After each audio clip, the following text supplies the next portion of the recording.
ఏం చేస్తున్నావు వంటగదిలో? అందరికి గుడ్ మార్నింగ్. ఇంకా ఈరోజు మేము ఎప్పుడైనా పసుపు అంటే మిల్లులో పట్టించుకుంటాం కొమ్ములు. ప్రతిసారి కూడా నైట్ నానబెట్టి కొమ్ములు చూడండి, నైట్ నానబెట్టి పొద్దున మార్నింగ్ లేసేసరికి చూడండి ఎంత మురికి ఉంటుందో.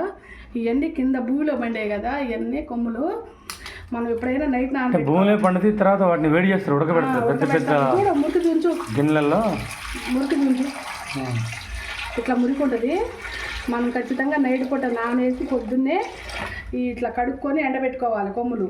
మనకి ఏమి నానినందుకు ఏం వాటిలలో ఏం పోదు, ఖచ్చితంగా నైట్ నానబెట్టాలి. నాకు ఇది మా అత్తయ్య చెప్పింది, మా చిన్న అత్తయ్య, మా పోలీస్ అత్తయ్య అని చెప్పింది. నేను అప్పటి నుంచి అదే ఫాలో అవుతున్నా.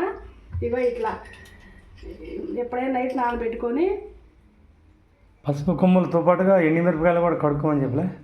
ఎండుమిరపకాయలు అది మన ఓనుగలే, కానీ ఇక ఇట్లా కొమ్ములు ఎప్పుడైనా నైట్ పూట నానబెట్టి పొద్దున్నే కడుగుతాం. చూడండి, ఇలా ఉన్న మురికి కానీ ఇంక ఇదంతా నల్లగా పట్టిన మురికి అంతా వెళ్ళిపోద్ది. ఇప్పుడు మళ్ళీ ఒకసారి కడుక్కొని ఇవి ఎండబెడదాం, బాగుంటుంది.